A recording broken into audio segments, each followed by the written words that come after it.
अस्सलाम वालेकुम स्टूडेंट्स कैसे हैं। उम्मीद है इंशाल्लाह आप ठीक होंगे। तो आज हमारा जो यूनिट 2 है चैप्टर नंबर 2 उसका आज हम क्वेश्चन नंबर 4 करेंगे, जिसमें हम डिस्कस करेंगे कि बेसिकली फंक्शन की डोमेन और रेंज को कैसे फाइंड किया जाता है। तो शुरू करते हैं। पहला क्वेश्चन है related with domain and range, वो क्वेश्चन नंबर 4 है।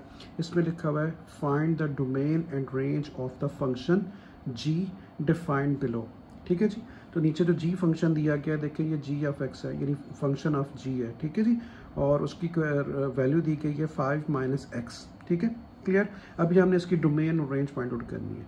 तो स्टूडेंट्स आप थोड़ा डिटेल से मेरी बात को सुनिएगा इंशाल्लाह। थोड़ा सा चैप्टर ऐसा है जिससे स्टूडेंट्स अक्सर भागते हैं, सॉरी चैप्टर कह रहा हूँ टॉपिक, लेकिन इंशाल्लाह उम्मीद है कि मैं आपको अच्छा क्लियर कर पाऊँगा। ले जी। तो सबसे पहले आपने देखना है कि फंक्शन जो है वो है कौन सा। तो देखें ये एक लीनियर फंक्शन है। लीनियर फंक्शन वो होता है जहाँ पे वेरिएबल की पावर 1 हो, जहाँ पे वेरिएबल की पावर 1 हो। तो जो यहाँ पे देखिए वेरिएबल की पावर 1 है, स्क्वायर नहीं है। जब लीनियर फंक्शन हो तो बगैर सोचे समझे आपने उसकी डोमेन और रेंज दोनों क्या लिख देनी है, ऑल रियल नंबर्स। क्यों? देखिए आप x की वैल्यू यहाँ पे जो आपके ज़हन में आ रहा है रखें, 0 रखें, 5 आएगा, 1 रखें, 4 आएगा, 2 रखें, 3 आएगा, कोई भी एक वैल्यूज रखें। तो यहाँ पे आपको हमेशा इनपुट देने से आउटपुट मिल रही है, क्योंकि मैंने आपको बोला था फंक्शन वो होता है जिसमें आप इनपुट देते हैं और आपको आउटपुट मिलती है। ठीक है बेटा, सिर्फ आपने दो चीज़ें याद रखनी है कि अगर आपके पास फंक्शन ऐसे आ रहा हो, नीचे देखें अगर 1/x आ रहा है तो देखें यहाँ पे x की जगह अगर मैं 0 पुट करता हूँ तो नीचे अगर 0 आता है तो फंक्शन कौन सा हो जाता है, अनडिफाइंड। एक तो इस सूरत में फंक्शन अनडिफाइंड होता है, और दूसरा अगर अंडर रूट में वैल्यू जो है वो माइनस आ जाए, जैसे देखें मैं -3 लिख देता हूं, अगर अंडर रूट में फंक्शन की वैल्यू जो है वो माइनस में आ जाए तो फंक्शन इन दो सूरतों में अनडिफाइंड होता है। एक अनडिफाइंड कब होता है, नीचे 0 आ जाए अनडिफाइंड, या फिर अंडर रूट के अंदर माइनस आ जाए यानी कम्प्लेक्स बन जाए, तो फिर इन दोनों सूरतों में फंक्शन जो है वो अनडिफाइंड होता है, अदरवाइज फंक्शन डिफाइंड होता है। तो अभी आप देखें डिफाइंड का मतलब ये होता है कि डिफाइंड फंक्शन वो फंक्शन होता है जब आप इनपुट दें तो आपको आउटपुट मिले। इन दो केसेस में आप इनपुट देते हैं आपको आउटपुट नहीं मिलेगी। ठीक है, तो इन दोनों फंक्शन में फंक्शन जो है वो क्या होगा, वो नॉट डिफाइंड होगा। तो अभी आप देखें सबसे पहले बस इन दोनों चीज़ से आपने अवॉइड करना है, ये सिचुएशन ना बने 1/x ना आए, यानी 1/0 ना आए। अगर x की जगह मैं 0 पुट करता हूं, चले मैं x को डायरेक्टली 0 ही लिख देता हूं। अगर आपका 1/0 आंसर आ रहा है तो फंक्शन अनडिफाइंड है, या फिर अंडर रूट के अंदर माइनस आ जाए यानी कम्प्लेक्स बन जाए, तो फिर भी इन दोनों सूरतों में फंक्शन जो है वो अनडिफाइंड होता है। तो अभी आप देखें ये लीनियर फंक्शन है। लीनियर फंक्शन की आपने ज़बानी याद कर लेना है कि उसकी जो डोमेन रेंज होती है वो ऑल रियल नंबर्स होती है। मैंने आपको चेक करवा दिया, एक्स का 1 रखें, 0 रखें, 2 रखें, कुछ भी रखें, इनपुट दें आपको आउटपुट मिल रही है। देखिए एक्स का 0 रख रहा हूँ, 5 मिल रहा है, पहले ही मैंने आपको बताया। तो मैंने लिखा since g of x is defined for all real numbers, सारे नंबरों के ऊपर जो है ना ये फंक्शन डिफाइंड है। तो डोमेन क्या हो गई, ऑल रियल नंबर्स। आप देखें 3 तरह से मैं आपको बताता हूं इसकी डोमेन लिखने का तरीका। तीनों में से पेपर में कोई एक लिखें, तीनों लिख दें, अच्छी बात है, जैसे आपको इजी लगे।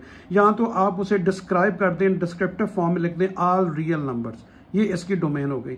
और या फिर ये वाला जो साइन होता है ना आर के साथ 1 लिख के ऐसे ज्वाइन कर दें, इससे भी पढ़ते हैं ऑल रियल नंबर्स। खाली ये भी लिख देंगे ना आंसर में अकेला ये, तो फिर भी आंसर ठीक है, क्योंकि इसको रीड ही करते हैं ऑल रियल नंबर्स। ठीक है, या फिर अगर आपने इंटरवल में लिखना है, इंटरवल में तो ऑल रियल नंबर देखें, अगर ये मैं नंबर लाइन बना रहा हूं, ये अगर मैंने नंबर लाइन बनाई है तो इसकी जो एक्सट्रीम लेफ्ट क्या होती है, -इन्फिनिटी, और इसकी जो एक्सट्रीम राइट है वो क्या होती है, +इन्फिनिटी। तो यहां से लेके यहां तक सारे के सारे नंबर, यानी -इन्फिनिटी और +इन्फिनिटी के बीच में जितने भी ऑल रियल नंबर्स हैं वो, तो आप इंटरवल में अगर लिखना चाह रहे हैं तो फिर भी लिख सकते हैं -इन्फिनिटी से +इन्फिनिटी, तो इस तरह भी लिखी जा सकती है। तो 3 तरीके मैंने बताए, 1, 2 और ये 3, तीनों तरीके से आप जो है वो डोमेन लिख सकते हैं। dx मतलब डोमेन ऑफ x है।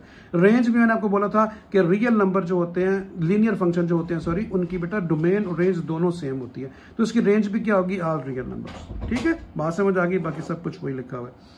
उसके बाद आ गया सेकंड पार्ट। सेकंड पार्ट पे फंक्शन लिखा हुआ है g of x is equal to x + 2 under root. जब भी वैल्यू आपकी अंडर रूट में आ जाए, ठीक है, अंडर रूट में देखें अगर मैं x की वैल्यू यहाँ पे -3 लिखता हूँ, देखिए -3 लिखने से क्या होगा, -3 + 2 स्क्वायर रूट के अंदर क्या आएगा, माइनस। तो मैंने कहा था कि फंक्शन के अंदर माइनस नहीं होना चाहिए, आपने फंक्शन अंडर रूट के अंदर माइनस को बचाना है, माइनस नहीं आना चाहिए। ठीक है, बात समझ आई। तो मैंने लिखा g of x is defined at any real numbers but but के ऊपर जोर है बेटा, but it becomes complex when x plus 2 is less than 0। जब आप x प्लस 2 से छोटी वैल्यू रखेंगे 0 तो आपके पास नेगेटिव आएगा आंसर, यानी x की वैल्यू -2 से छोटी रखेंगे। अगर मैं 2 को राइट पे ले जाऊं माइनस हो गया, x की वैल्यू अगर -2 से छोटी रखेंगे, -2 से मतलब -3, तो यहाँ -3 रखूंगा तो क्या आएगा, कम्प्लेक्स हो जाएगा, -1 का आएगा आंसर। तो रूट जो है ना वो आपकी कम्प्लेक्स हो जाएंगी, फंक्शन अनडिफाइंड हो जाएगा, आपको डोमेन रेंज नहीं देगा। तो इसका मतलब है कि इसको फिर हमने कैसे चेक करना है, इसको आपने यहां पे लिखना है so x plus 2 greater than equal to 2। आप याद रखें जब भी अंडर रूट के अंदर कोई भी वैल्यू हो उस फंक्शन को हमेशा, जैसे मैंने इसमें बताया कि जब भी लीनियर फंक्शन हो उसकी प्री डिफाइंड होती है कि भाई उसकी जो डोमेन रेंज है वो ऑल रियल नंबर्स है। तो इसके अंदर आपने क्या करना है, जब भी अंडर रूट में वैल्यू आ जाए इस फंक्शन को आपने ग्रेटर देन इक्वल टू 0 करना है, आपके पास डोमेन आ जाएगी। तो 2 को राइट पे ले जाएं, 2 की वैल्यू क्या आ गई, x की वैल्यू क्या आ गई -2। इसका मतलब है आपने इसके अंदर x की वैल्यू -2 भी रख सकते हैं, इक्वल का साइन है, और देखिए -2 रखता हूं तो -2 + 2 0 0 डिफाइंड है। लेकिन अभी अगर आप -2 से इसी तरह ही बड़ी वैल्यू रखनी है तो -2 से बड़ी वैल्यू कौन सी होती है, -1 देखें -2 से बड़ी वैल्यू कौन सी है, -1 0 1 2 3, ये सारी की सारी बड़ी वैल्यूज हैं वो आप रख सकते हैं, तो फंक्शन आपका डिफाइंड होगा। अभी आपने इसकी डोमेन लिखते हैं। डोमेन देखें अगर मैं ये नंबर लाइन बनाऊं, ये देखें मैं नंबर लाइन बनाई, ये -∞, ये +∞, ठीक है। इसके दरम्यान में ये मैंने 0 कर दिया, 0 से इस तरफ क्या होता है -1 -2, इस तरफ 1 2 3। तो देखें आपकी जो नंबर लाइन है वो कहां से शुरू हो रही है, x, ये देखें x is greater than equal to -2। -2 ये है, इससे बड़ी वैल्यू सारी की सारी इस तरफ आ रही है ना, इस तरफ, तो इसकी डोमेन क्या होगी, -2 से +∞, तो -2 से +∞, ठीक है बेटा। ये लाइन ये बताती है बड़ी ब्रैकेट कि -2 भी शामिल है क्योंकि इक्वल लिखा हुआ है। अगर इक्वल नहीं लिखा होता तो फिर -2 शामिल ना होता। तो इस ब्रैकेट का मतलब होता है कि -2 भी शामिल है, ठीक है। और इसके साथ आपने छोटी ब्रैकेट ही लगानी है। तो रेंज इसकी क्या होगी, रेंज कैसे आती है, सिंपल आपने क्या करना है बेटा कि आपने जो मेन फंक्शन दिया गया है इसमें जो डोमेन जहां से स्टार्ट हो रही थी आपकी डोमेन, वो कहां से देखें -2 से स्टार्ट हो रही है, ये देखें -2 से, वो वाली वैल्यू यहां पे रख दें। तो यहां से मैंने -2 रखा, -2 + 2 क्या आ गया 0, तो उसकी 0 से होगी। उसके बाद देखें 0 के बाद 1 रखें तो 3 आ गया, 2 रखें तो 4 आ गया, 3 रखें तो 5, सारी पॉजिटिव आ रही हैं। तो इसकी जो रेंज होगी वो 0 से +∞ तक होगी। तो देखें 0 से +∞। तो इस तरह ये आपका सेकंड पार्ट भी कंप्लीट हो गया। थर्ड पार्ट की तरफ चलते हैं।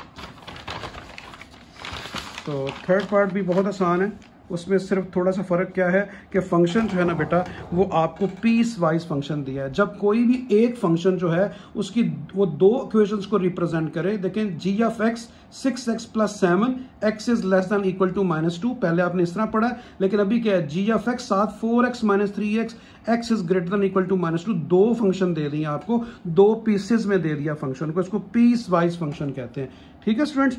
तो अभी आप देखें इसको कैसे सॉल्व करते हैं, 1 बाय 1 इसकी डोमेन रेंज, इसकी डोमेन रेंज, ठीक है। जब आपको पीस वाइज फंक्शन दिया जाए तो फिर आपने दोनों की डोमेन फाइंड करके दोनों का यूनियन ले लेना, इकट्ठा कर देना है, और इसी तरह दोनों की रेंज को भी यूनियन लेके इकट्ठा कर देना है फाइनल आंसर में। लेकिन सबसे पहले मैंने लिखा डोमेन ऑफ g(x) कौन सी डोमेन, किसकी, 6x + 7 की, इज गिवन एज, उसका इंटरवल क्या दिया हुआ है, x is less than equal to -2।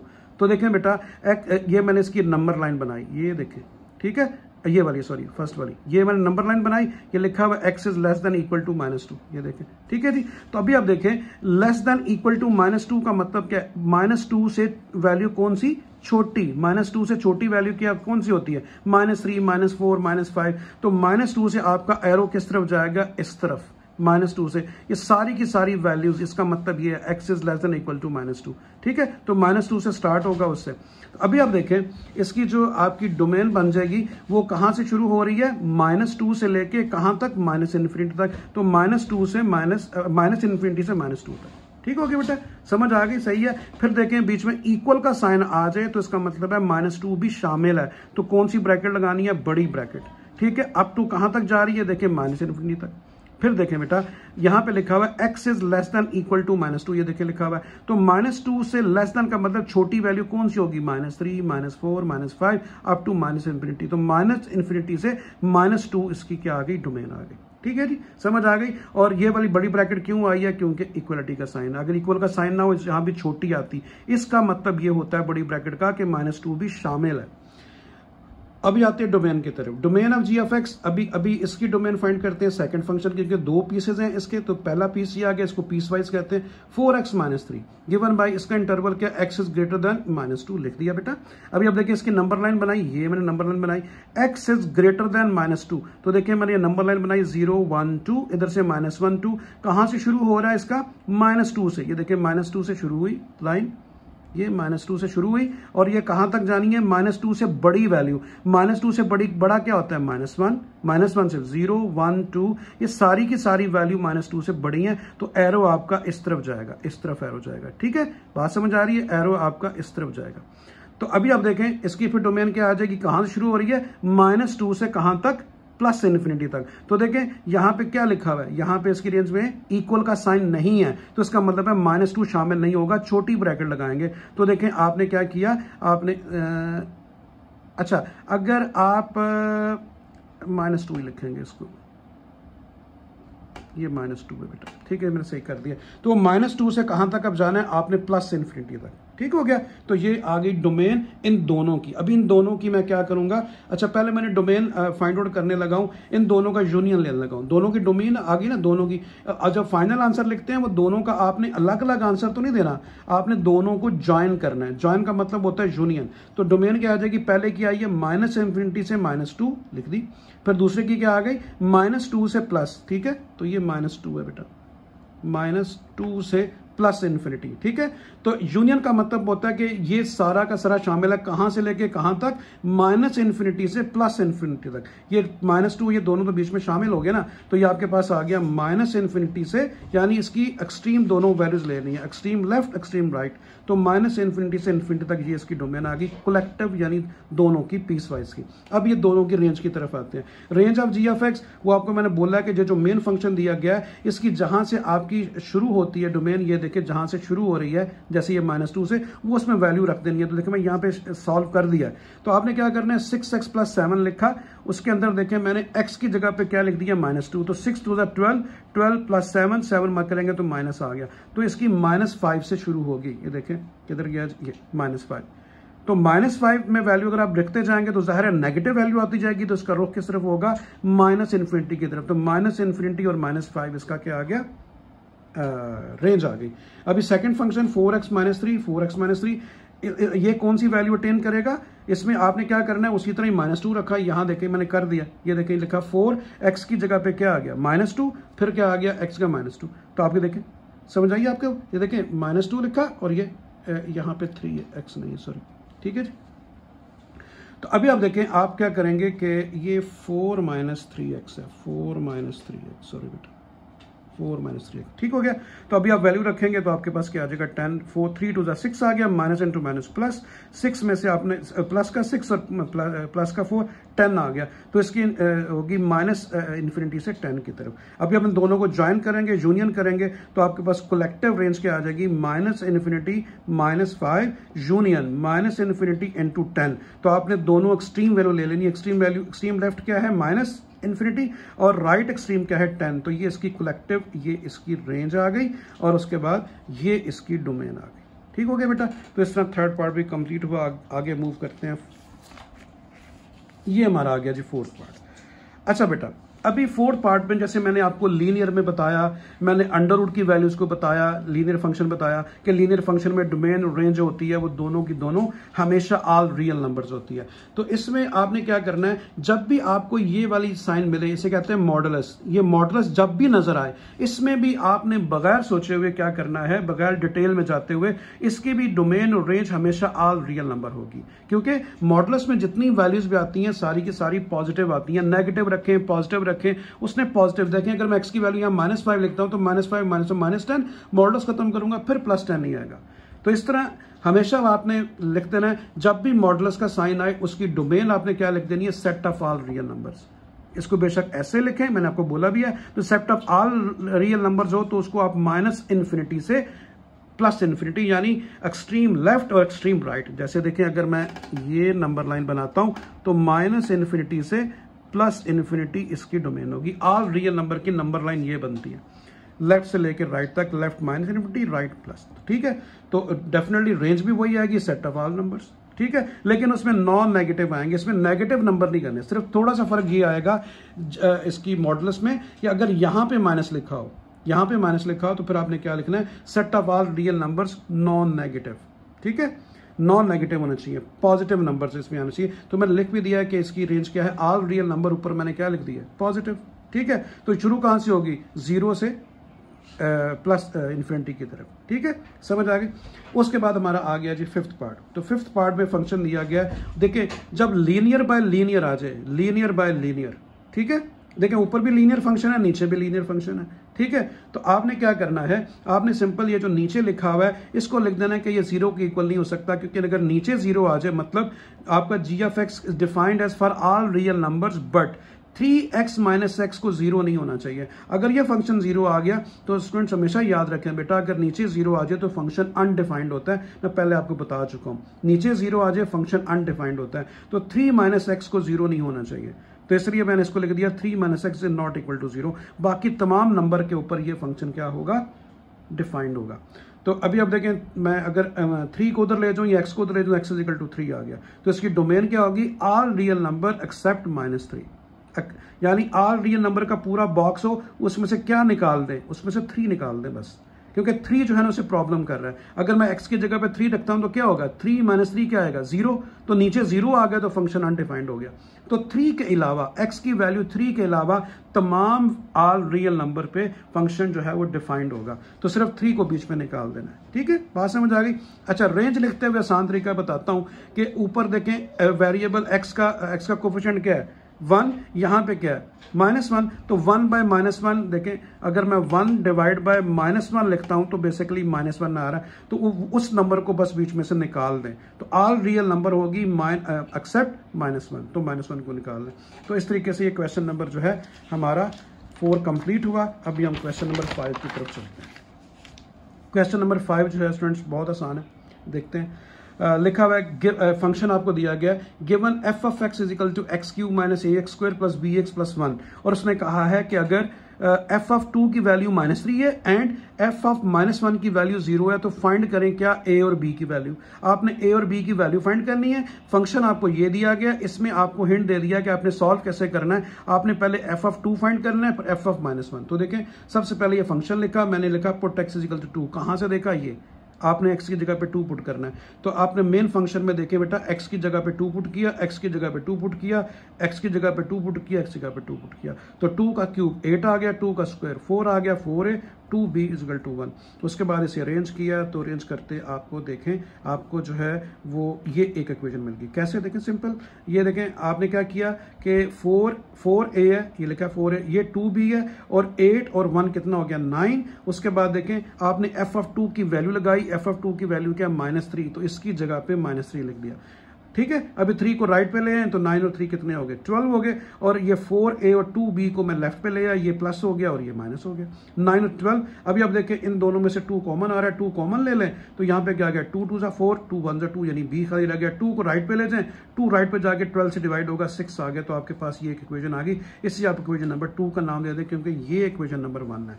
आगे चलते हैं, दूसरी वैल्यू कौन सी दी थी, f of -1 is equal to 0। तो आपने स्टूडेंट्स क्या करना है, आपने x की जगह पे अभी -1 पुट करना है, जैसे पहले 2 किया था। तो देखें, now put x is equal to -1 कहां पे, इन इक्वेशन नंबर 1, ये हमारी इक्वेशन नंबर 1 है। यहां यहां यहां इन तीनों जगह पे, इन चारों पे मैंने -1 पुट कर दिया। ये देखें, तो -1 का क्यूब लेंगे तो -1, -1 का स्क्वायर लेंगे तो 1 को a से मल्टीप्लाई किया तो -a, और ये क्या आ गया बेटा, -1 और ये प्लस b। अभी देखें 1 और 1 कैंसिल हुआ तो -a -b आ गया, और देखें f ऑफ -1 की वैल्यू क्या है, 0, इसकी जगह पे मैंने 0 लिख दिया। ठीक है, तो ये अब आपकी इक्वेशन नंबर 3 बन गई। ये आपकी इक्वेशन आ गई 2, ये आ गई इक्वेशन नंबर 3। अभी ये दोनों आपको a और b देंगे जो आपने फाइंड आउट करना है। अभी मैंने लिखा सब्ट्रैक्टिंग इक्वेशन नंबर 2 फ्रॉम 3। तो फ्रॉम के बाद जो आता है उसको पहले लिखते हैं, 3 कौन सी है, -a -b is equal to 0, और 2 कौन सी है, ये लिखी हुई है 2, 2a minus b is equal to 6। ठीक है बेटा, अभी आप देखें ये दोनों आपस में कैंसिल हुए। सबट्रैक्शन में क्या करते हैं, नीचे वाली वैल्यू के साइन चेंज करते हैं। ये दोनों कैंसिल हो गए, -2 -1 सेम साइन ऐड होते हैं, 3a आ गया और ये माइनस का 6, दोनों तरफ से माइनस भी कैंसिल हो गया। अभी 3 राइट पे जाएगा, डिवाइड होगा 6 से, तो 2a की वैल्यू 2 आ गई। अभी आपने क्या लिखना है, put a is equal to 2 in equation number 3। आपकी मर्जी है 3 में पुट करें, आपकी मर्जी है 2 में पुट करें, आंसर सेम आएगा। तो 3 की बात हो रही है, 3 लिखी हुई है, -a माइनस b। तो देखें बेटा, -a माइनस b, सिंपल मैंने a की जगह उसकी वैल्यू लिख दी है -2। ठीक है, इसमें और उसके बाद आप क्या करें, b को राइट पे लेके, तो b की वैल्यू -2 आ गई, a की वैल्यू 2, b की वैल्यू -2। आपने यही फाइंड करना था। तो इस तरह हमारा क्वेश्चन नंबर 5 जो है वो भी कंप्लीट हुआ। आगे हम क्वेश्चन नंबर 6 की तरफ मूव करते हैं। तो ये हमारा स्टूडेंट्स आ गया क्वेश्चन नंबर 6। ठीक है जी, बहुत आसान है ये भी। इसमें लिखा हुआ है, थोड़ी एक स्टेटमेंट है वर्ड्स प्रॉब्लम की तरह। तो लिखा हुआ है, a stone falls a height of 60 metres on the ground, यानी ग्राउंड से ऊपर ले गए 60 मीटर एक स्टोन को और वहां से उसे गिरा दिया। ठीक है, क्या हुआ, द हाइट को वो एच कह रहा है, आफ्टर x सेकेंड, यानी टाइम का यूनिट वो x यहां पे बता रहा है कि जहां आपको x नजर आए इक्वेशन में वो टाइम है। तो x seconds is approximately given by, ये रेड कलर की जो मैंने लिखी है बेटा, ये इक्वेशन है। ये एक ऐसी इक्वेशन है जिसमें x की वैल्यू, यानी x की मीन्स टाइम। ठीक है, उसे वो कह रहा है x जो है वो सेकंड है। तो सेकंड किससे रिलेटेड होता है, किसका यूनिट है, टाइम का। तो यहाँ पे जो x आपको नजर आ रहा है इक्वेशन के अंदर वो टाइम है, और h क्या है, हाइट है, जितनी हाइट पे आप स्टोन को ले गए और वहां से आपने उसे ड्रॉप किया। तो अभी वो ये कह रहा है कि ये एक इक्वेशन है। ठीक है, अभी वो आपसे क्या पूछ रहा है, फर्स्ट में उसने कहा what is the height of the stone when, दो पार्ट्स उसने दे दी है फर्स्ट के, when x is equal to 1 second और x is equal to 1.5 second. तो आपने सबसे पहले x की वैल्यू क्या आपने पुट करनी है, 1, x की जगह पे 1। x जब बोलूं तो आपके जहन में क्या आना चाहिए, अकॉर्डिंग टू इक्वेशन टाइम। तो अभी मैंने क्या लिखा, put x is equal to 1। तो देखें बेटा, मैंने x की जगह पे 1 पुट किया, ये देखें। उसके बाद क्या आ गया, 40 माइनस आ गया, 10 आ गया, x की जगह पे फिर -1। तो 40 माइनस 10 30 मीटर। मतलब जो स्टोन जो है, अगर उसको टाइम जो है वो 1 सेकंड में वो कितना ड्रॉप होगा, 30 मीटर, यानी 1 सेकंड में 30 मीटर वो हाइट से नीचे जमीन की तरफ आएगा। अभी उसने सेकंड पार्ट में बोला जी 1.5 पे चेक करें।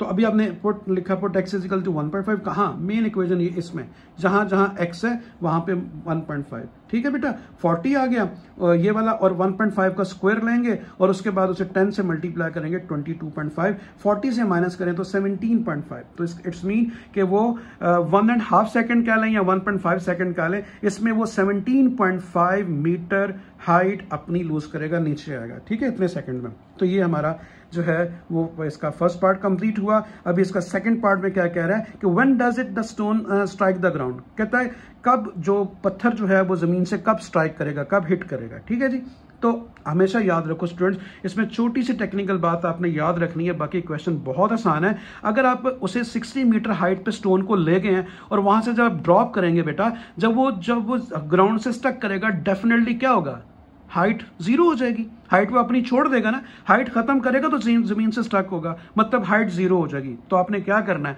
आपने एज की जगह पे 0 लिखना है, मतलब हाइट 0 हो गई ना। डेफिनेटली जमीन से तभी ड्रॉप होगा, हिट करेगा, जब वो हाइट अपनी खत्म कर चुका होगा। तो मैंने यही लिखा है बेटा कि पुट एच ऑफ एक्स जो है, यानी एच ऑफ एक्स की जगह पे 0, यानी ये जो हाइट को शो कर रहा है, ये हाइट को इसकी जगह 0 पुट कर दे। तो देखें बेटा, इसकी जगह मैंने क्या लिखा, 0, आगे क्या लिखा है 40 माइनस 10x स्क्वायर। तो अभी सिंपल आपने क्या करना है, आप 10x स्क्वायर को इधर ले गए बेटा, 10 को इधर ले, डिवाइड हुआ 4, x square is equal to 4 आ गया। आपको x स्क्वायर नहीं, आपको x चाहिए कि कितना टाइम उसे लगेगा जमीन से स्ट्राइक करने में। तो आप क्या करेंगे, दोनों तरफ स्क्वायर रूट लेंगे। तो स्क्वायर रूट लेते हुए प्लस माइनस लिखते हैं, तो स्क्वायर रूट 4 का क्या आ गया, 2 आ गया, प्लस माइनस 2। तो डेफिनेटली कभी भी टाइम जो है वो नेगेटिव तो हो नहीं सकता। तो आप क्या करेंगे, आप माइनस की वैल्यू को क्या लिखेंगे, इम्पॉसिबल, या फिर नॉट पॉसिबल, या फिर नॉट एग्जिस्ट। आपने सिर्फ +2 लेना है। तो जब कोई भी स्टोन जो है, जब उसको 60 मीटर की हाइट से ड्रॉप किया जाएगा तो वो 2 सेकंड में जमीन से स्ट्राइक करेगा। यही वो आपसे पूछ रहा है। तो इस तरह बेटा हमारा क्वेश्चन नंबर 6 जो है वो भी कंप्लीट हुआ। अभी हम मूव करते हैं क्वेश्चन 7 की तरफ। सिर्फ आपने बस उसको देखना है, डोमेन एंड रेंज वाले को अच्छी तरह समझना बेटा, वो आपकी मैक्सिमम प्रैक्टिस मांगेगा। बाकी क्वेश्चन सारे स्ट्रेट हैं, इसमें इतना मुश्किल नहीं है। आखिर में कोई 2-3 क्वेश्चन है इंशाल्लाह, उसको भी अच्छा समझाने की मैं आपको कोशिश करूंगा, वो थोड़े से ज़्यादा समझने वाले। बाकी स्ट्रेट क्वेश्चन है, कोई इतना मुश्किल नहीं। 7 की तरफ आते हैं जी। 7 में लिखा हुआ है कि कंसिडर द फंक्शन, ये फंक्शन आपको दिया गया, ये फिर वही डोमेन और रेंज वाली बात आ गई। तो उसने आपको ये फंक्शन दिया हुआ है, रेड कलर का जो लिखा हुआ है बेटा, f of x equal to 3x - 5, वो क्या कह रहा है, कहता है फर्स्ट पार्ट में कह रहा है डिटरमिन करें क्या, डोमेन एंड रेंज।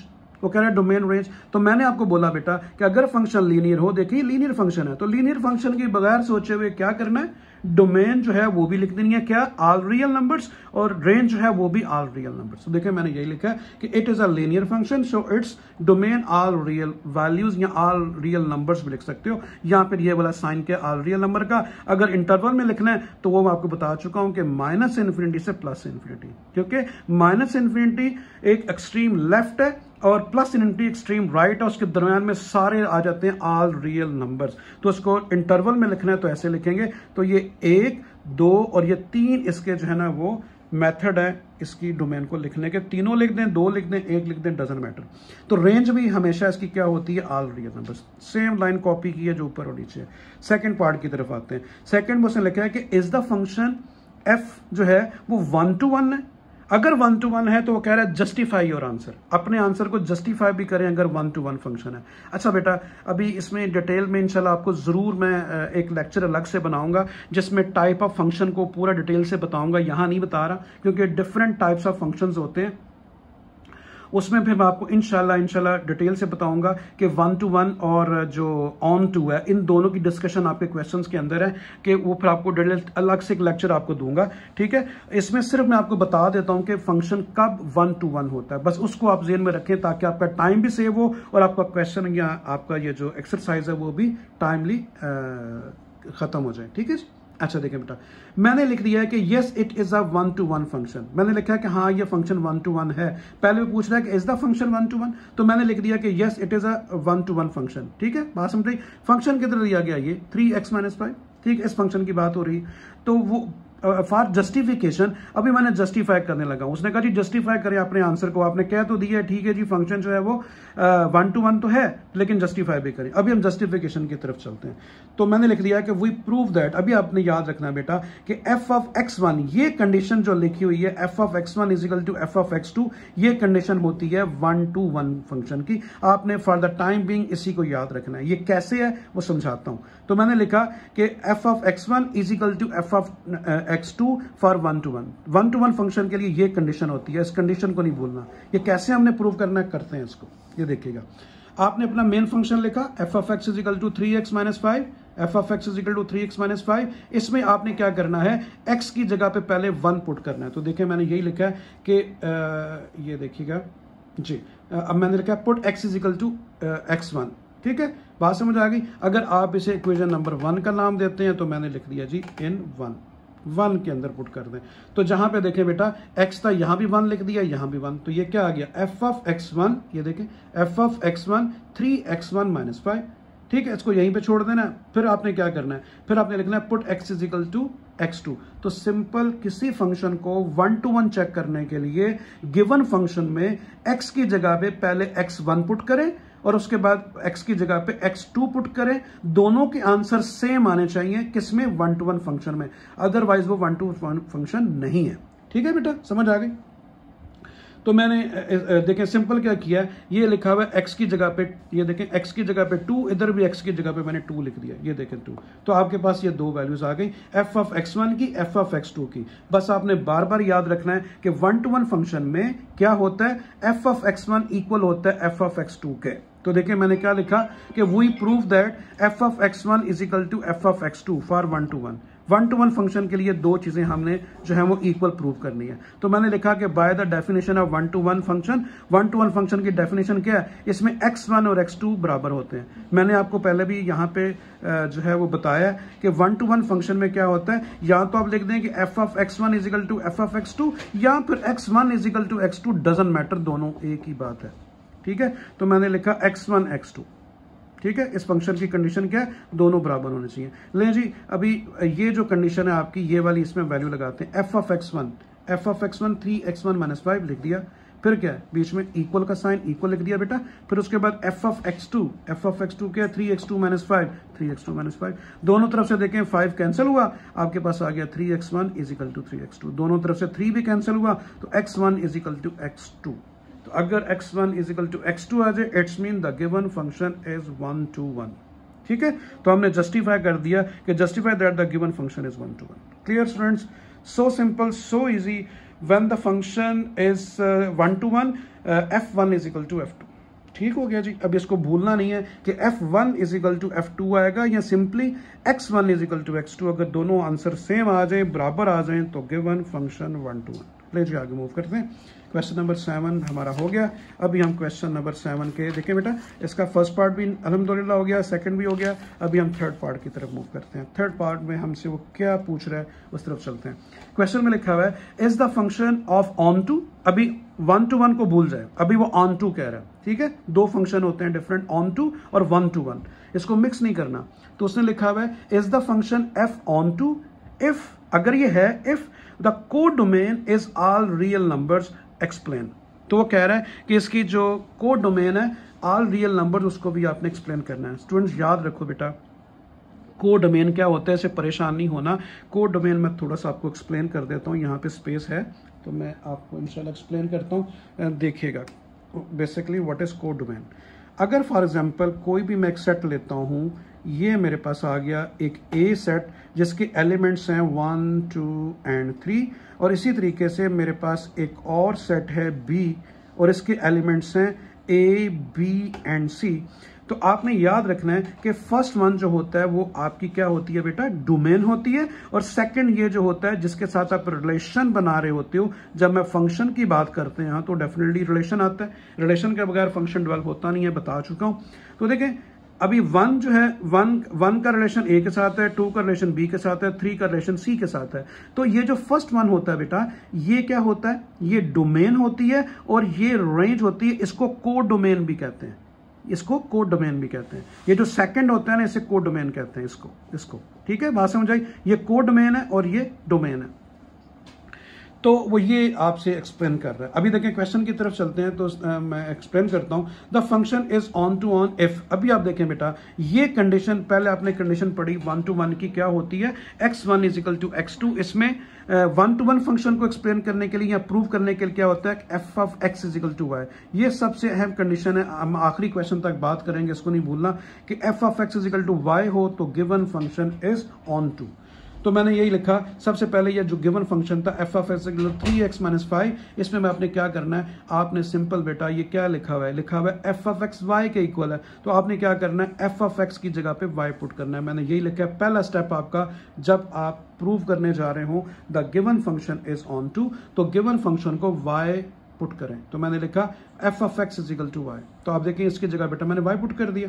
अभी आपने क्या करना है, आपने एक्स को सब्जेक्ट बनाना है, मतलब लेफ्ट साइड पे एक्स हो, बाकी हर चीज राइट पे चली जाए। तो देखिए बेटा मैंने यही किया कि सबसे पहले 5 को उधर ले गया, प्लस हो गया, फिर मैं 3 को भी उधर ले गया। देखिए एक्स की वैल्यू मेरे पास आ गई 5 plus y plus 5 divide by 3। अभी ये वैल्यू आपने क्या करनी है, आपने इक्वेशन नंबर यानी मेन फंक्शन के अंदर पुट करनी है। ठीक है, बात समझ आ गई।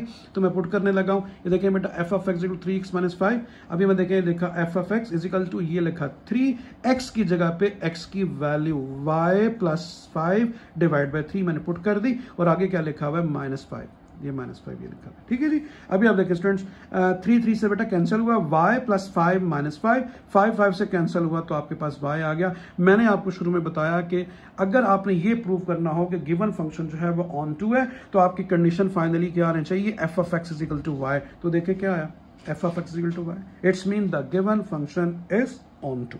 तो मैंने लिख दिया कि hence prove that the given function is onto for all real numbers.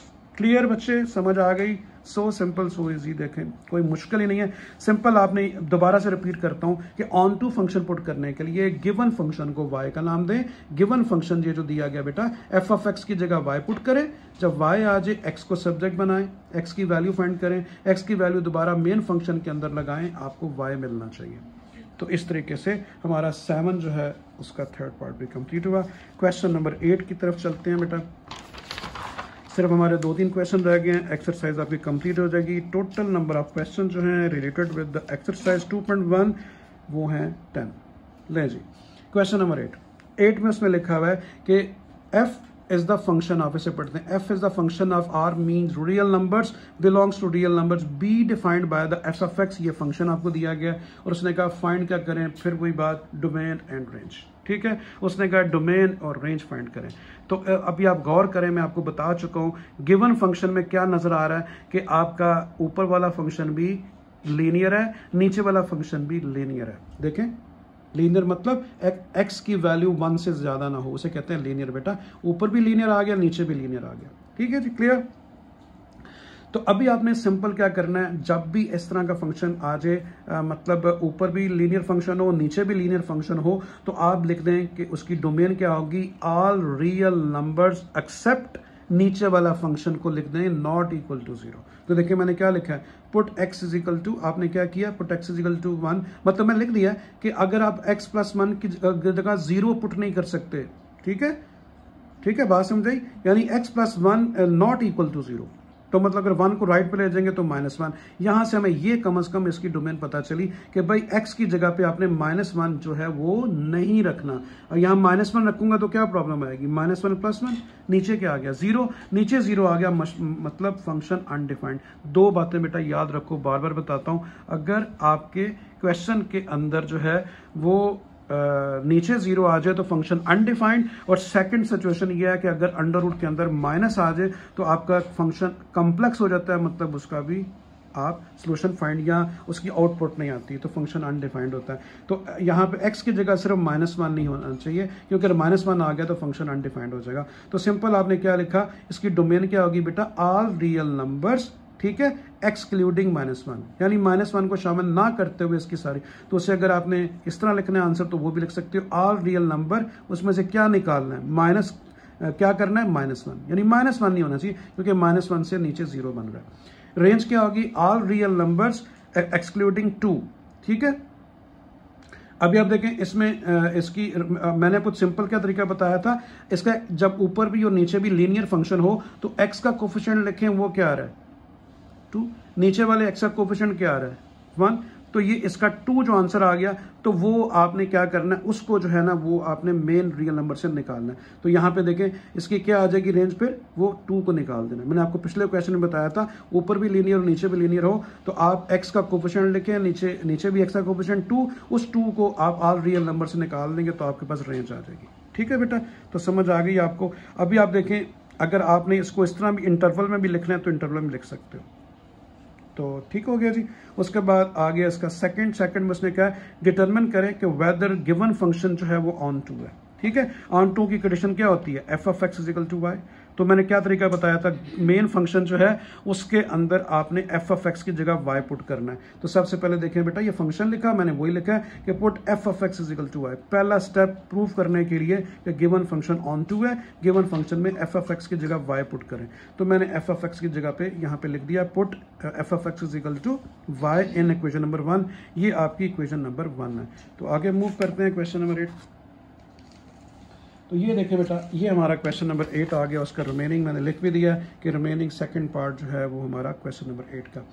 तो बिल्कुल अभी देखें ये हमारा क्वेश्चन था, मैंने एफ ऑफ एक्स की जगह क्या पुट कर दिया वाई, और इसके बाद क्या करना होता है, आपने बेटा एक्स को सब्जेक्ट बनाना होता है, मतलब तमाम वैल्यूज आप लेफ्ट या राइट पे ले जाएं, एक तरफ एक्स इंडिपेंडेंट हो।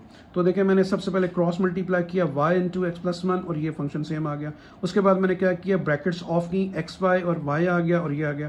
फिर उसके बाद देखें मैंने क्या किया, मैंने x को अरेंज किया, यानी दोनों x से एक तरफ कर लिया। तो ये देखें ये आ गया एक्स वाई, ठीक है, इसको मैं इस तरफ ले गया हूं, माइनस हो गया, 3 को मैं इधर लिया, प्लस हो गया। अभी आप देखें इन दोनों में से x कॉमन लिया, 2 माइनस वाई। इसको तरीका समझ लें बेटा कि x को सब्जेक्ट कैसे बनाना है। उसके बाद इसको लेफ्ट पे लिया तो डिवाइड हो गया। तो देखें आपके पास x की वैल्यू आ गई। पहला स्टेप ऑन टू प्रूव करने के लिए एफ ऑफ एक्स को y लिखना है, दूसरा x की वैल्यू फाइंड करनी है। जब x की वैल्यू आ जाए उसे मेन फंक्शन में वापस पुट कर देनी है, और फंक्शन आपका क्या आना चाहिए, y। तो देखें बेटा मैंने लिखा पुटिंग इन 1, इक्वेशन नंबर 1 जो है उसके अंदर आपने क्या पुट करना है, x की वैल्यू। ठीक है, तो ये देखें मैंने एक दफा लिख भी दिया। फंक्शन क्या था, 2x minus 3 divide by x plus 1। इन दोनों की जगह पे मैंने x की ये वाली वैल्यू पुट कर दिया। ये देखें यहाँ भी ठीक हो गया बेटा, x की जगह भी, इस x की जगह भी। उसके बाद ये सिंप्लीफिकेशन है, चलिए मैं समझा देता हूँ फिर भी।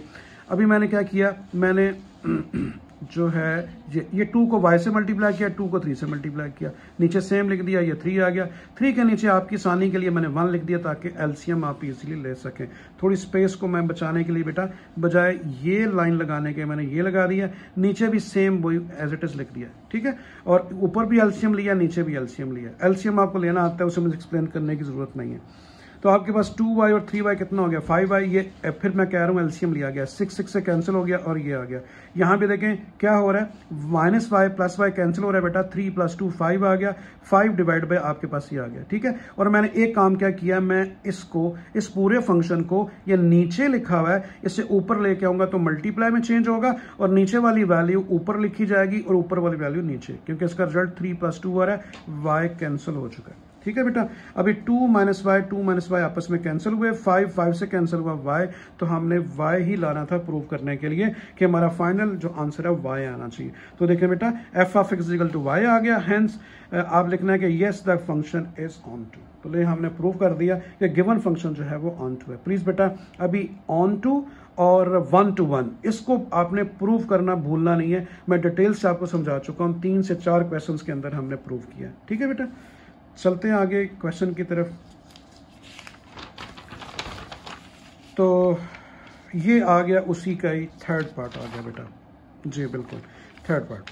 तो थर्ड पार्ट की तरफ चलते हैं। थर्ड पार्ट में लिखा है, उसने कहा फिर वही बात देखें, prove that the function is 1 to 1। तो 1 to 1 में क्या फंक्शन प्रूव करना होता है बेटा कि x1 जो है वो x2 के इक्वल आना चाहिए। In other words f(x1) = f(x2), ठीक है जी। यानी मैंने लिख भी दिया दोनों कंडीशन, x1 या x2। तो आपने बहुत आसान है बेटा, आपने मेन फंक्शन जो दिया गया है उसके अंदर x की जगह पे क्या पहले पुट करना है, 1, फिर आपने 2। तो ये फंक्शन ये था, x की जगह पे आपने 1 पुट किया, तो f(x1) 2x1 - 3 divide by x1 + 1। फिर उसके बाद आपने क्या पुट करना है, x की जगह पे x2। तो मेन फंक्शन ये है, इसकी जगह 2, देखें इधर भी 2 इधर भी 2 आ गया, ये देखें। जब ये दोनों चीजें आ जाएं तो फिर क्या करना है, f(x1) को f(x2) के इक्वल लिखना है। बात समझ आई? तो मैंने लिख भी दिया यहाँ पे, for 1 to 1 function f(x1) = f(x2). तो f(x1) की वैल्यू ये है, f(x2) की वैल्यू ये है, दोनों को इक्वल कर दिया बेटा। क्रॉस मल्टीप्लीकेशन की बीच में इक्वल हो, फ्रैक्शन में लिखा हो तो हमेशा हम क्या करते हैं, क्रॉस मल्टीप्लाई करते हैं। तो क्रॉस मल्टीप्लाई किया, इसको लेफ्ट पे ला के एलसीएम भी ले सकते हैं, लेकिन ईजी ये है, इसको इससे मल्टीप्लाई किया, इसको इससे मल्टीप्लाई किया, ले जी ब्रैकेट्स ऑफ की, आपके पास ये रिजल्ट आ गया, ठीक है बेटा। कैंसिलेशन हुई तो आपके पास जो है वो 2x1 आ गया। ये देखें 2x1 x2 2x1 x2 ये दोनों आपस में कैंसिल हो गए। क्या रह गया, 2x1 3x2 और 3 भी आपस में कैंसिल हो रहा है, -3 -3, ठीक है बेटा, ये दोनों कैंसिल हो गए। तो उसके बाद यहाँ पे क्या रह गया जी, हाँ राइट पे क्या रह गया, 2x2 और 3x1, 3 कैंसिल हो चुका है बेटा। अभी आपने क्या करना है, आपने ये लिखा जो x1 है वो एक साइड पे कर दें और x2 सिमिलर वैल्यूज आप इकट्ठी कर लें। 2x1 ये क्या आ गया, इस तरफ आके प्लस हो गया, ये 2x2 ऑलरेडी लिखा है, इसको मैं राइट पे ले आया, देखें 2 दोनों और दोनों 1 इकट्ठे हो गए। अभी ये देखें 3 और 2 कितना हो गया, 5x1 और ये कितना हो गया, 5x2, दोनों तरफ से 5 कैंसिल हुआ, तो x1 = x2। तो यही बार बार आपको बेटा बता रहा हूँ कि 1 to 1 फंक्शन में आपने x1 और x2 दोनों आपस में बराबर करने होते हैं। तो देखिए हमने प्रूव कर दिया कि गिवन जो हमारा फंक्शन है वो 1 to 1 है। तो 1 to 1 में क्या करते हैं, x1 = x2। तो देखें ये रिजल्ट आया हमारा। तो ले ये क्वेश्चन हमारा कंप्लीट हुआ, अगले क्वेश्चन की तरफ मूव करते हैं। ले जी सेकंड लास्ट क्वेश्चन हमारा क्वेश्चन है, उसने कहा है कि आप consider the function f(r) plus means real value positive, ठीक है, बात समझी। तो डिफाइंड बाय f(x) = e⁻⁻x और उसने कहा show that f(x) is a bijective.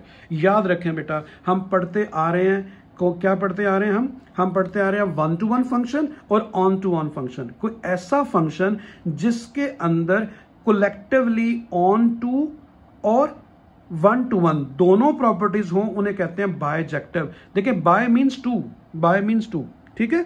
तो जिसमें मतलब बाइजेक्टिव ऐसा फंक्शन होता है जिसमें 1 to 1 और दूसरा कौन सा, ऑन टू, दोनों की प्रॉपर्टी हो, मतलब दोनों फंक्शन प्रूव कराए। अगर दोनों फंक्शन, इसका मतलब है इस क्वेश्चन के सोल्यूशन में हम क्या करेंगे, ये जो गिवन फंक्शन है हमारा ये वाला, इसको बायजेक्टिव भी बायजेक्टिव प्रूव करने के लिए क्या करेंगे, इसको 1 to 1 भी प्रूव करेंगे और ऑन टू भी प्रूव करेंगे। बायजेक्टिव का मतलब ये है। तो बाय मीन्स टू, मतलब जिसमें दो प्रॉपर्टी हो, चौथी दफा बता रहा हूं, जिसके अंदर आप ऑन टू और 1 to 1 दोनों प्रूव करें एक ही फंक्शन को, उसे कहते हैं बायजेक्टिव। लेंस चलते हैं क्वेश्चन की सोल्यूशन की तरफ। बायजेक्टिव मैंने लिख भी दिया है। Bijective means we have to prove 1 to 1 and onto function. ठीक है जी। तो सबसे पहले हम क्या करते हैं, आपकी मर्जी है जोन सा मर्जी पहले करें। मैंने लिखा था फंक्शन इज 1 to 1, लेकिन फंक्शन पहले 1 to 1, तो 1 to 1 की कंडीशन क्या होती है कि x1 is equal to x2। Main function लिख दिया, ये दिया हुआ है। अभी आपने क्या करना है, x की जगह पे पहले 1 पुट करना है। मैंने लिखा पुट x इजिकल टू 1, तो देखिए यहाँ भी 1 आ गया, यहाँ भी 1। सेकेंडली आप क्या करते हैं, x की इसकी जगह पे क्या पुट करते हैं 2, तो मैंने लिखा x की जगह पे x2, तो देखें यहाँ भी 2 आ गया, यहाँ भी 2 आ गया, ये देखें ठीक हो गया सर, समझ आई। और सेकंड स्टेप में आप क्या करते हैं, दोनों को इक्वल लेते हैं। तो मैंने वही लिखा है कि the function 1 to 1 if f of x1 is equal to f of x2, यहाँ पर x1 x2 एक ही बात है, ये दोनों f से समझे कैंसिल हो गए, x1 is equal to x2। तो ये प्रूव करना, दोनों को इक्वल लिख दिया बेटा, दोनों के रिजल्ट को। अभी आपने क्या किया कि देखें वो आपने अलजेब्रिक रूल पढ़ा होगा, if the bases are equal then the powers are also equal. तो देखें x1 जो है इसकी बेस क्या है e, x2 की बेस क्या है e, दोनों बेसेस सेम हो, ठीक है, तो इक्वल हो यहाँ, तो उनकी पावर्स भी इक्वल होती है। तो minus x1 is equal to minus x2। अगर यहाँ ई होता, यहाँ सी होता, तो फिर बेसेस इक्वल अगर नहीं होती है तो पावर भी इक्वल नहीं होती। तो बेसेस इक्वल हों तो पावर भी इक्वल होती है। तो ये देखें हमने प्रूव कर दिया, गिवन फंक्शन जो है दोनों तरफ से माइनस भी कैंसिल हुआ, तो हमारी कंडीशन जो है फिर आ गई x1 is equal to x2। इसका मतलब ये हुआ फंक्शन जो है वो 1 to 1 है। हमने 1 to 1 और ऑन टू दोनों प्रूव करने हैं, क्योंकि उसने कहा बायजेक्टिव करें। ठीक है जी, सही है। अभी मैंने क्या लिख दिया, now onto function. Onto function में आपने लिखा कि वही आपने क्या करना है, आप पहला स्टेप क्या होता है ऑन टू का, आपने f of x को y पुट करना होता है। तो आपने वही किया कि आपने बाय द कंडीशन क्या है कि y is equal to f of x, किसकी, ऑन टू की। ये ऑन टू की कंडीशन मैं लिख रहा हूँ ये। तो सबसे पहले आपने मेन फंक्शन क्या था बेटा, आपका फंक्शन था f of x is equal to e की पावर माइनस x, इसकी जगह y पुट किया तो y is equal to e की पावर माइनस x आ गया, ये देखें। सेकेंड स्टेप में आपने क्या करना होता है, आपने x की वैल्यू फाइंड करनी होती है। तो चलते हैं उस तरह बेटा। लें जी, ये हमारे पास अभी मैंने क्या किया, मैंने लिखा taking log on both side, दोनों तरफ आपने लॉग ले लिया, इधर भी और इधर भी। पहले फंक्शन क्या था, y is equal to e की पावर माइनस x, तो लॉग ऑफ y आ गया। लॉग की प्रॉपर्टी क्या होती है, जो से आगे लिखा होता है वो शुरू में भी लिखा जा सकता है, लॉग की प्रॉपर्टी। तो ये -1 शुरू में आ गया, लॉग ऑफ e आ गया। लॉग ऑफ e स्टूडेंट्स हमेशा याद रखना बेटा, वो 1 के इक्वल होता है, मैंने यहाँ लिख भी दिया। ये जब 1 के इक्वल होगा, 1 इससे मल्टीप्लाई आएगा तो -x। ले जी, x माइनस x की वैल्यू आ गई, लॉग ऑफ y। अभी आपने क्या लिखना है, आपने लिखना है पुट इन 1 के अंदर आपने पुट कर देनी है, ये कुछ भी नहीं बेटा। तो वो फंक्शन क्या आता है, f of x is equal to e की पावर माइनस x। मैं लिख भी देता हूं, फंक्शन था f of x is equal to e की पावर माइनस x। ये हमारा मेन क्वेश्चन था। तो मेन क्वेश्चन में हमने क्या किया, f of x लिखा बेटा, मैंने इक्वल लिखा, e लिखा, और माइनस x की वैल्यू क्या आई है, माइनस x की log of y, तो इसकी जगह मैंने log of y कर दिया। ठीक है बेटा, बात समझ आ गई। अभी आप देखें कि ये log और ये log, ये दोनों log हैं, दोनों ये आपस में एक दूसरे के इन्वर्स होते हैं, ये दोनों कैंसिल होंगे तो आपके पास y आ जाएगा।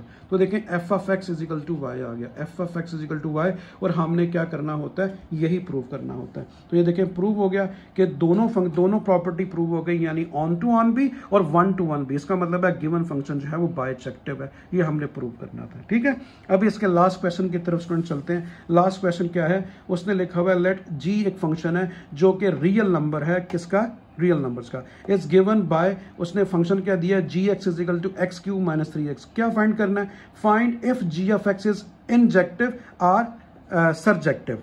तो इंजेक्टिव और सबजेक्टिव आपने प्रूव करना है। ठीक है बेटा, समझ आ गई। ये वही ऑन टू फंक्शन और 1 to 1 फंक्शन के नाम ही है, इंजेक्टिव और सबजेक्टिव। ठीक है, वो आपने दोनों कहता है कि दोनों जो है ना फाइंड करें उसने लिखा हुआ है। तो सबसे पहले हम क्या करते हैं, सबजेक्टिव फाइंड आउट करते हैं। आपकी मर्जी है इंजेक्टिव करें या सबजेक्टिव करें, जिसको मर्जी पहले करें। तो पहले मैंने लिख लिया जी फॉर सबजेक्टिव, हमारा ये क्वेश्चन था g of x is equal to x cube minus 3x।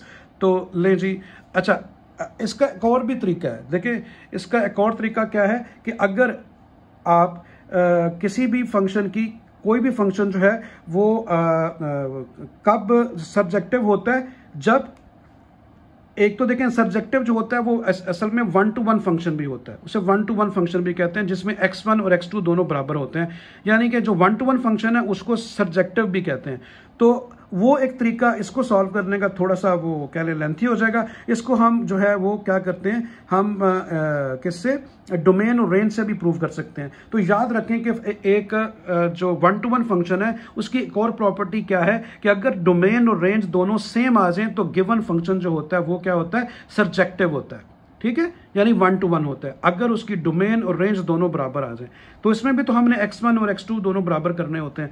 तो देखें ये हमेशा याद रखें, जो क्यूबिक फंक्शन होता है जिसकी पावर क्यूब हो बेटा, उसकी डोमेन जो होती है वो ऑल रियल नंबर होती है। तो मैंने लिख दिया डोमेन उसकी क्या, ऑल रियल नंबर। तो ऑल रियल नंबर को अगर आपने इंटरवल में लिखना है तो -∞ से +∞, ये आपको पहले बता चुका हूं। तो उसकी रेंज क्या होगी, रेंज भी ऑल रियल नंबर होगी। क्यूबिक फंक्शन की डोमेन और रेंज ऑल रियल नंबर होती है। तो जब ये दोनों बराबर आ गए, मैं आपको कह रहा हूं जब आपकी डोमेन और रेंज दोनों एक जैसी आ जाए, देखें दोनों एक जैसी हैं, तो फंक्शन जो होता है वो सर्जेक्टिव होता है। तो फंक्शन जो है हमने प्रूव कर दिया ये सर्जेक्टिव है। अभी हम आते हैं इंजेक्टिव की तरफ। तो इंजेक्टिव जो होता है वो देखें, ये फंक्शन आपका आ गया, इसको 1 to 1 सॉरी इसमें बता गया। सर्जेक्टिव जो होता है वो बेसिकली ऑन टू होता है, वो गलती से मेरे मुंह से निकल गया। ठीक है बेटा, इसमें आपने क्या प्रूव करना होता है कि f of x जो है वो y के इक्वल है। ठीक है जी, क्लियर। तो अभी आप देखें इसमें इंजेक्टिव में देखते हैं वो फंक्शन क्या होता है 1 to 1। तो उसमें क्या करना होता है, x1 और x2 को प्रूव करना है हमने, दोनों बराबर होने चाहिए x1 x2। तो देखें मैंने क्या लिखा, मैंने वही मेन जो फंक्शन लिखा हुआ है, ये मेन फंक्शन x की जगह पे पहले 1 पुट किया। ठीक है, ये 1 आ गया, इधर भी 1 आ गया, देखें दोनों 1 आ गया। फिर उसके बाद आपने क्या करना है, इसकी जगह पे 2 पुट करना है, तो देखिए इधर भी 2 आ गया। फिर दोनों को क्या करना होता है, बराबर करना होता है। ये देखें gx1 = gx2। देन अभी आप क्या करेंगे, आपने g of x1 की वैल्यू लगाई, g of x2 की वैल्यू लगाई, वो ऊपर दोनों, ये देखें ये और ये दोनों लगा दी। ठीक है, उसके बाद देखें आपने क्या करना है, क्यूब वाले फंक्शन को एक तरफ कर दिया और जो 1 जिनके साथ लिखा है उनको एक तरफ कर दिया। अभी आप देखें ये, इसको a समझ लें, इसको b समझ लें। a³ - b³ का फॉर्मूला लगाया, a - b × a² + ab × b²। ठीक है, बात समझ आ गई।